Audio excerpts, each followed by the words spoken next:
आपका भी यही सवाल है कि रीट कब होगी, प्री कब होगी, मेंस कब होगी?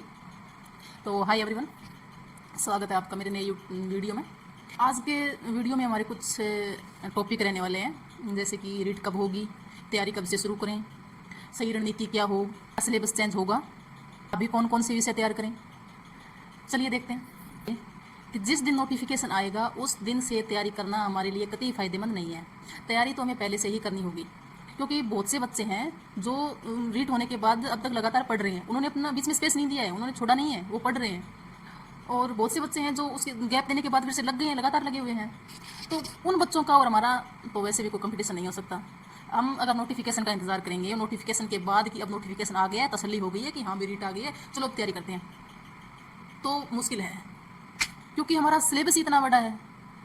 आप जो पुराने बच्चे हैं ना, वो समझते हैं इस बात को कि सिलेबस इतना बड़ा है कि आरएस का भी सिलेबस इतना बड़ा नहीं होगा, शायद वो डीपली हो सकता है, इतना बड़ा नहीं हो सकता। इतना बड़ा हमारा सिलेबस है, अथा हमारा सिलेबस है। अगर हम ये सोचते हैं कि अभी तो टाइम है, 1 साल का टाइम मिल जाएगा हमें, 12 महीने का, 14 महीने का टाइम मिल जाएगा, तो भाई उस टाइम के हिसाब से सिलेबस भी तो समुद्र जितना बड़ा है ना, वो भी तो तैयार करना है हमें। और रही बात रणनीति की, तो देखो सबकी रणनीति अपनी सहूलियत के हिसाब से होती है। अगर मैं मेरी बात करूं तो देखो, मैं एक हाउस वाइफ हूँ, 2 बच्चे हैं, घर संभालना है, बच्चों को संभालना है, उसके बाद अपनी पढ़ाई को टाइम देना है, तो मेरी रणनीति अलग होगी। और अगर आप फ्रेशर बच्चे हैं तो आपकी रणनीति डेफिनेटली अलग होगी। तो रणनीति तो आपको अपने हिसाब से बनानी पड़ेगी। बस उसमें ध्यान ये रखना है कि आप जो भी टाइम टेबल बनाएं वो आप कंटिन्यूसली फॉलो कर पाएँ। ये नहीं है कि आपने एक रोबोट की तरह एक सिलेबस बना लिया है, 2 दिन आपने उसको फॉलो किया, आपसे वो फॉलो नहीं हो पा रहा है और फिर वही डिमोटिवेशन हो रहा है कि अरे मुझसे तो कुछ हो ही नहीं रहा है। क्योंकि सिलेबस ना, रोबोट वाला सिलेबस कभी नहीं चलने वाला। या आप टाइम के हिसाब से बनाएंगे ना, 2 घंटे ये पढ़ लिया, 2 घंटे ये पढ़ लिया, 2 घंटे आराम कर लिया, तो वो नहीं चलने वाला। आप सुबह जब भी आप अपने स्टडी टेबल पर बैठें या लाइब्रेरी में जाकर के बैठें, तो सबसे पहले आप अपनी टू डू लिस्ट बनाइए। टू डू लिस्ट में आप 7 से 8 टॉपिक, या एक दिन आप अंदाजा हो जाएगा आपको 1 से 2 दिन के अंदर कि आप कितना जो है वो कवर कर पाते हैं। तो उस हिसाब से आप अपने जो जो विषय लेके चल रहे हैं उनके 1-1 या 2-2 जो टॉपिक हैं वो लिखिए, वो टॉपिक तैयार कीजिए और देखिए शाम तक कि आपने कितने टॉपिक कंप्लीट कर लिए हैं। मेरा तो यही तरीका है। मैं टाइम के हिसाब से नहीं पढ़ती कि मैं 2 घंटे पढ़ ली, 2 घंटे आराम कर लिया, 2 घंटे वो काम कर लिया, फिर 2 घंटे ये सिलेबस देख लिया, फिर 2 घंटे ये विषय देख लिया। नहीं, ये सब नहीं चलता है, मेरे तो ये समझ में नहीं आता है। रही बात हाउस वाइफ की, तो देखो हाउस वाइफ जो भी है ना, वो इस बात को समझती हैं कि हमें उतना टाइम तो नहीं मिलेगा जितना हम चाहती हैं और जितना हमारे लिए सही हो। लेकिन जितना भी समय हमसे निकले ना, उतना हमें निकालना चाहिए। ये नहीं कि घर के काम में लगे पड़े हैं, पहले ये सफाई कर लें, पहले ये चीज़ साफ कर लें, पहले ये वॉश कर लें, पहले ये बना लें, पहले वो कर लें, फिर बाद में पढ़ लेंगे, तो आप नहीं पढ़ पाएंगे कभी भी। आपको अपने घर के काम के साथ कॉम्प्रोमाइज़ करना होगा। और उसके बाद आपको जितना भी समय मिलता है ना, चाहे आपको दिन के 3 घंटे मिले, तो आप वो सिर्फ अपनी पढ़ाई को दीजिए, उसके अलावा किसी चीज़ को नहीं। ना ही आप फ़ोन लेके बैठिए, ना ही कहीं पे गपशप, या ना ही किसी फ़ोन कॉल पे बात लग गई, नहीं, मत करिए वो सब। आपको अगर काम करते करते बीच में आधा घंटा भी मिला है ना, तो आप जाकर के अपने स्टडी टेबल पर बैठिए। चाहे आपसे कुछ पढ़ा ना जाए, चाहे आप ऐसे ही जाकर के बैठिए, किताबों को देखिए, या पहले का पढ़ा वो फिर से देख लीजिए, लेकिन बैठिए आप जाकर के अपनी किताबों के पास ही।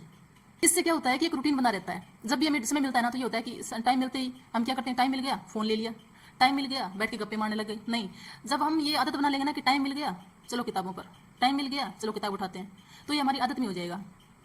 और रही बात सिलेबस की, तो देखो सिलेबस क्या चेंज होगा हमारा, जितने भी विषय, मुझे नहीं लगता कि इसके अलावा और कोई विषय संसार में है, जितने भी विषय हैं वो सब हमारे सिलेबस में जोड़े गए हैं, सब टॉपिक हमारे सिलेबस में जोड़े गए हैं। तो इससे आगे जुड़ तो कुछ नहीं सकता। हाँ, वो अगर कुछ हटा दें तो वो उनकी अच्छी बात है, वो अच्छी बात है, लेकिन जुड़ तो और कुछ नहीं जुड़ने वाला है।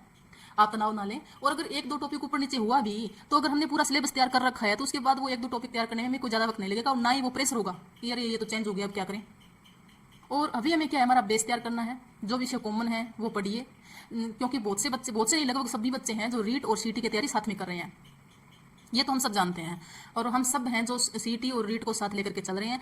तो सीटी और रीट का लगभग से 70% या 60 से 70% सिलेबस जो है वो कॉमन है, तो हम साथ लेकर के चल सकते हैं। और रीट में अभी टाइम है और सीटी अभी है, तो हम सीटी को तैयार करेंगे तो हमारा 60 से 70% सिलेबस तो वैसे ही कवर हो जाएगा। जिस विषयों में हम GK, Hindi, English, math, science, computer, इसके आगे और फिर क्या होता है, इसके आगे हमारे रीट के लिए फिर बचती है साइकोलॉजी और शैक्षिक परिदृश्य, शिक्षण विधियाँ, तो ये सब तो हम बाद में तैयार कर लेंगे, क्योंकि उसके सीटी के बाद भी हमारे पास काफ़ी टाइम होगा। उसके बाद एक सवाल होता है कि अगर परीक्षा लेट हुई तो उसमें हमारा नुकसान क्या है। अगर परीक्षा लेट हुई तो हमें टाइम मिल जाएगा एक बार और रिवीजन करने का, और अगर परीक्षा समय पर हुई तो हम पहले से तैयार हैं ही, तो किसी भी स्थिति में हमारा नुकसान तो नहीं होने वाला। और इन सब के बीच कुछ टॉपिक्स ऐसे होते हैं जो हमें बुक से नहीं समझ में आते, तो आजकल सब कुछ यूट्यूब पर है।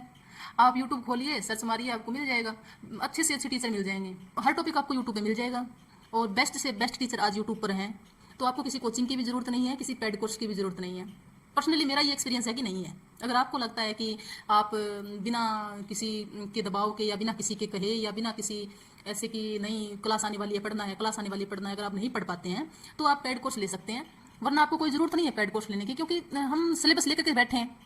जो टॉपिक हमें आ रहे हैं हम तैयार करते जा रहे हैं, जो टॉपिक बीच में नहीं आ रहा है वो यूट्यूब पर जाके देखिए। और अगर आपको जानना है कि मैं कौन से यूट्यूब टीचर से पढ़ रही हूँ और कौन सी बुक से पढ़ रही हूँ और कौन सा विषय कौन सी बुक से या कौन सी पब्लिकेशन से तैयार कर रही हूँ, तो आप कमेंट करके बता दीजिएगा, मैं जवाब दे दूँगी आपको कि मैं कहाँ से पढ़ रही हूँ। और आप ये बताना कि आप कौन सी बुक से पढ़ रहे हैं, हो सकता है कि मेरी वाली से आपकी बुक बेस्ट हो, और मैं जिस टीचर से पढ़ रही हूँ आप उससे भी बेस्ट टीचर से पढ़ रहे हो, तो मेरी भी मदद हो जाएगी। आई होप कि आपको थोड़ी बहुत मदद मिली हो, तो थैंक यू मेरा वीडियो देखने के लिए। और अगर आपको लगे कि हम साथ मिल करके पढ़ सकते हैं और थोड़ा भी आपको कुछ मदद मिल रही है, जानकारी मिल रही है, जानने को मिल रहा है, तो प्लीज़ चैनल को सब्सक्राइब कर लीजिएगा और कमेंट करके बताइएगा कि आप किसकी तैयारी कर रहे हैं और कौन सी बुक से पढ़ रहे हैं।